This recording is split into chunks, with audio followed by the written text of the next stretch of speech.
የምር እንድዳፋ አታርጊኝ። ና ተጋበል ወደዚህ ይሄው ተጠገውሽ ተንዘ ማርያም ነው ዲሻሪ ልነሳ ና የምር ምን እየሆንክ ነው እንዴ?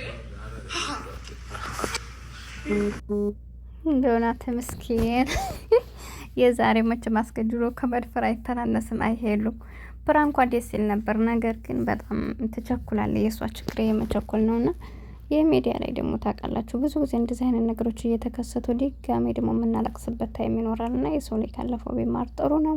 እሷ ለፕራንክ እንደው ሁላችንም እናውቃል። ነገር ግን አሁን ከሱ ፊት ላይ የምታዩትና እስከ መጨረሻው ድረስ የሚመልሰው መልስ በቃ ይሆናላ። ጭራሽ እሷ የምታስበው እና እሱ የሚያስበው ምንም በግን ጭራሽ አይመሳሰልም። ገብቷችኋል? ሀታ ፕራንክ ነው ብለው በቃ ልክ እንዳልሆነ አንዳንድ ጊዜ ፕራንክ ነው ብለን በምንናገራቸው ነገሮች እውነታ እንዳሉ ታውቃላችሁ። እና እሱ አሁን የሆነ ምንም ደስታ አላየሁበትም ከዛሬው ላይ ማለት ነው። እና ናቴ ደግሞ በጣም ስርዓት ያለው ሰው ነው። ምናልባት ያለፉትና እንዳልክም ሆነ እነዛ እንትን ልትል ትችላለች። እሷ ለቀልድ ሊሆን ይችላል፣ ግን ቢሆንም ሰዎች የሚገምቱና በብዙ ነገር አለና እሷ ደግሞ ይሄ ልጅ ጋር ካሁን በፊት ያን ነገር አሳልፈዋል። አሁን ደግሞ ደግመው እንደ አዲስ ገና እኮ ናቸው። ገና ስለሆነ ከእንደዚህ አይነት ነገር ደግሞ ከእሷ አንደበት እስኪ መጠበቅ ነበረባት ብዬ አስባለሁ። ለፕራንክ ነው ቢሆንም ያው እሱ ሰምታችሁታል ሲል የነበረው ሀታ ፕራንክ ነው ብለው ነግረው ራሱ በቃ አይምሮሽ አይሰራም እንዴ ሀታ የምትሰጠው ምግብ ምንድን ያደረግሽበት ምናምን እያላት ነበረ። ስሬስ ነው ሲናገር የነበረውና ሄሉሻ ብትረጋጋ ለሁሉም ነገር ካለፈው ብትማር ብዬ አስባለሁ። ገብታችኋል? ይህን ያልኩበት እንግዲህ እያያችሁት ነው። ህይወቷን ብዙ ጊዜ ቸኩላ የምታደርጋቸው ነገሮች በኋላ እሷን ነው እየጎዷት ያሉትና በቃ የሰው ማፍ እኮ ጥሩ አይደለም። አሁን የኮመንቶችንም እያየሁ ነበር። አንዳንድ ኮመንቶችም አሉና ያው የኔ አመለካከት ያላቸው ብዙ ሰዎች አሉና እንደው ሌላ ብዙ ነገሮች አሁን እሱ ተናገረ። ለማንኛውም አሰላሙ አለይኩም ወራህመቱላሂ ወበረካቱ። ውድና የተከበራችሁ ቻናል ቤተሰቦች እንዴት ናችሁ? ደህና ናችሁ ወይ? እኔ ያለሁ አልሐምዱሊላህ። ለቻናል ዲስክ ሆናችሁ ላይክ፣ ሼር፣ ሰብ ያደርጋችሁ አበረታቱኝ። በነገራችን ላይ ይህን ስል ብዙ የእሷ ተከታዮች የሆነ ቅሬታ ሊገባችሁ ይችላል። እኔ እንዲቅር እንዲላችሁ ወይም ሌላ ነገር አይደለም፣ ግን እኔ እዚህ ጋር የምናገረው እውነቱን ነገር ስለሆነ ነው። በዛ ላይ ደግሞ እንግዲህ እኔ ማንም ሰው የራሱን አመለካከት ነው እዚህ ጋር የሚያስቀምጠው።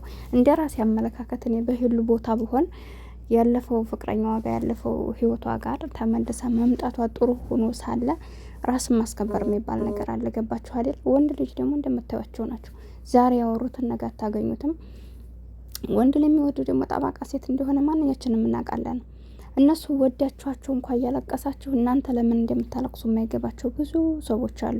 ናቲ ደግሞ ይወዳታል፣ እንደሚወዳትና ለእሷ ክብር እንዳለው ለእሷ ፍቅር እንዳለው እንግዲህ አይታችኋል። ያ ነገር ሁሉ ተከስቶ ዛሬ ላይ እሷ ጋር ተመልሷል። ግን ደግሞ ይህ ሰው ላይ መውደዱ ብቻ አይደለም ትርጉሙ፣ ግን እሱ የሚፈልገውንም ነገር ልናከብር ይገባል። ሄሉ ወጣ ያለ ባህሪ ካላቸው ሰው ጋም አይተዋለይ። በቀልድም በምንም በጓደኛም ብዙ ነገሮችን ታውቃለች። ናቲ ደግሞ ስመለከተው እንደዚህ ወጣ ያለ ባህሪ ያለው ልጅ አይደለምና ህይወት ካንዱ ጋር ያኔ ወጣ ያለ ሰው ለምሳሌ ሁሉም ሰው አንድ አይደለም። እንዳልኳቸው ካሁን በፊት ሌላ ባል አግብቼ በፈታ ያን የመጫወት ባህሪ ይኖረዋል፣ አፍ ሊኖረው ይችላል። ቀጣዩ ማገባው ደግሞ ዝምተኛ ከሆነ እኔ አሁን ግዴታ እዘኛው ጋር ሳድርግ የነበረውን ባህሪ ማሳየት የለብኝም። ምክንያቱም ያነሰው ይህን መሆን አይችልም። ገባችሁ አይደል? ቢወደኝም እንኳ ግን እሱ የማይፈልጋቸውን ነገሮች ማደርግ ከሆነ ይጠላኛል ማለት ነው። እና ሄሉ እንኳን እሱ አብራ ያለችውና እኛ ራሱ እዚህ ጋር እያየነው ነው የናቲ ባህሪ።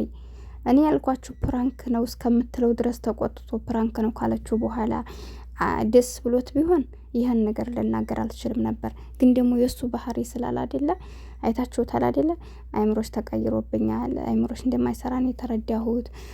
አንደኛ እኔ ያለችን ጊዜ እዚህ ጋር አጭር ናት። አይምሮዬን በእንደዚህ አይነት ነገር አይደለም ቢዚ ማድረግ የምፈልገው፣ ማረፍ እፈልጋለሁ፣ መጫወት፣ ጥሩ ነገሮችን ያላትና ስለዚህ እንዳልኳችሁ አንደኛ ተለያይተው ኑሮ አሁን ገና እያገገሙ ስለሆነ ጭራሽ እንደዚህ አይነት ፕራንክን ባታደርግ ጥሩ ነው ብዬ አስባለሁ። ገብታችኋል? ፕራንክ አንዳንድ ጊዜ ሰዎችን እኮ ይሰብራል። ታውቃላችሁ አይደል? ፕራንክ ሰዎችን ይሰብራል። ፕራንክ ሰዎችን ያስገምታል። ፕራንክ ከሆዳችን ያለውን ነገር ነው የምናደርገው ብዙ ጊዜ። ገብቷችኋል? በፕራንክ ምክንያት ሰዎች ይጣላሉ። በፕራንክ ምክንያት ሰዎች የእናንተ ማንነት ይረዳሉና ፕራንክ እንዳልኳችሁ ልብ የሚሰብርበትም አጋጣሚ አለ። ብዙ ጊዜ ግን ሰዎች ከተጎዱ በኋላ ፕራንክ ነው ልንላቸው እንችላለን። እና እንዳልኳችሁ ናቲን የራሷ ማድረግ ከፈለገ በዚህ መልኩ አይደለም። በቃ እሷ አሁን በቃ ተረጋግታ መሆን አለበት። ጭራሽ እንደዚህ አይነት ግንኙነት ከእሷ ነገሮች በፕራንክ መልኩ ይውጣ ብዬ አላስብም። እንዳልኳቸው ትጫዋት ፕራንኩን። ግን ደግሞ እንደ ኮመንትም ላይ አይታችሁ ከሆነ የሁሉም እምነት ተከታዮች ዝሙትን አታስተላልፊ፣ ሙስሊሞቹም ዜናን አታስተላልፊ፣ ይሄ ጥሩ አይደለም፣ ሌላ ፕራንክ አለ እያሉ ነው። እኔ እንዳልኳችሁ ምንም ልትሉኝ ትችላላችሁ። ግን እኔ እዚህ ጋር እየተናገርኩ ያለሁት ራሴ ብሆን ማድረግ አልችልም፣ ማድረግም አልችለው። ወይም ደግሞ የምወደውን ሰው እንዴት መያዝ እንዳለብኝ ለእናንተም ይጠቅማችኋል። የኔ አመለካከት አይነት ያላችሁ ሰው ካላችሁ ተደግፉኛላችሁ፣ ወይም ደግሞ እንደ ሌሎቹ አመለካከት የራሳችሁ አላችሁና ግን ደግሞ እኔ ያልኩት በቃ ለማንም አይጠቅምም እንደዚህ አይነት ነገር። እንኳን ካሁን በፊት ተፈተናችሁ ማለት ነው። ተጣልተን ደግሞ የምንታረቃቸውን ሰዎች እያንዳንዱ ነገር አንደኛ ካሁን በፊት የተለያየንባቸው ነገሮች ይኖራሉ። እነዛም በደንብ በቃ እሱ ጋር ሙሉ በሙሉ እነዚያ የጠፉ ነገሮች እስከሚመለሱ ድረስ ስሬስ ራሳችንን እንትን ማለት አለብን። አሁን ሄሉ በቃ ችኩል ናት በጣም። የእሷ የሚጎዳት ባህሪ ምንድን ነው? ችኩል ናት። እኔ ከእንዳልክ ራሱ የተማረ ይመስሎኝ ነበር። ከእንዳልክ ተምራለች ብለን ያብጋም እንደዚሁ አይነት ነገር ነው የተፈጠረው።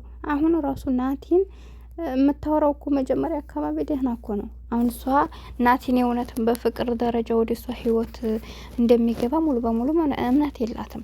ግን ደግሞ በዚህ መልኩ ራሱ መሆኑ ማን አየበት ነው ያለችው። እንደዚህ አይነት ነገሮች ደግሞ ናቲ ማጥመድ ከፈለገኝ ናቲ ከሷ ጋር እንዲቀጥል ከፈለገኝ ምን አለ መሰላችሁ፣ ይህ ሰው ላይ ምንም ልትወዱ ትችላላችሁ። ባፋችሁ እወድሃለሁ ልትሉ ትችላላችሁ፣ በገንዘብ ልታረጉ ትችላላችሁ፣ በእንክብካቤ። ግን ከምንም በላይ ማንም ሰው አብሯቸው ሊኖር የሚችለው የእሱን ፍላጎት ስታከብሩ ነው። ገብቷችኋል? እና ማንኛችሁም ብትሆኑ ይህን ነገር ይጠቅማችኋል። የእውነቴን ነው የምላችሁ። የሰው ላይ የሚጣሉና ምንም ነገር እያደረጋችሁ ስንት ሰው ወንዶችን በገንዘብ ለመግዛት የሚሞክር ሰው አለ። ስንት ሰው በብዙ ነገር እነሱን ለመያዝ ይሞክራል። ግን ይሄ ወንድ ሊይዘው አይችልም፣ ማንንም ሊይዘው አይችልም ይሄ ነገር ማለት ነው።